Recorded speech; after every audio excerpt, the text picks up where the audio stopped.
Korrupsioni ishte fatkeqësisht kryefjala e raportit të Departamentit Amerikan të Shtetit.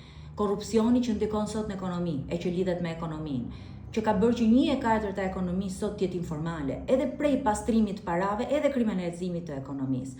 Korrupsioni që lidhet me koncesionet, me partneritetet publike-private, që lidhet me tendrat publik, që janë kthyer sot në gangrenën e buxhetit shtetit. Një korrupsion që ka kapur një sistem të tërë, që nuk lejon garën, nuk lejon konkurrencën. Nga ana tjetër, korrupsioni që lidhet edhe me ligje speciale, që e kanë kthyer parlamentin në një noter fatkeqësisht të qeverisë, me ligje të cilët vit pas viti në emër të opozitës kemi bërë propozime që janë refuzuar. Korrupsion që sot fatkeqësisht nuk lejon që të zhvillohen sektorët e që ka detyruar shtresën e mesme punonjësit me aftësi të largohen nga Shqipëria dhe ky emigracion po ndikon në ekonomi. Vit pas viti, her pas here, kemi bërë propozime konkrete për këto, siç është ligji i investimeve strategjike, për cilën bëm amendamente, kërkuam që të refuzohet në mënyrë të vazhduar për 10 vite, shtyr vit pas viti, duke përqendruar ekonominë në pak duar.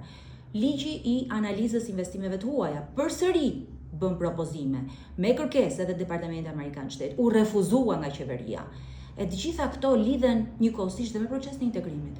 Secila prej tyre është kërkesë për integrimin. E ndërkohë që shohim lavdinë e kapitujve që hapen e që s'kan për të mbyllur kurrë, ngrihet pyetja e madhe. A mundet Shqipëria të reformohet? A mundet ky sistem të ndryshojë që për 12 vite nuk ka ndryshuar, të bëhen për 2 vite ato që janë premtuar vit pas viti e nuk janë bërë? Këtë duhet ndryshojmë. Këtë sistem që sot ka kapur prej fyti ekonominë.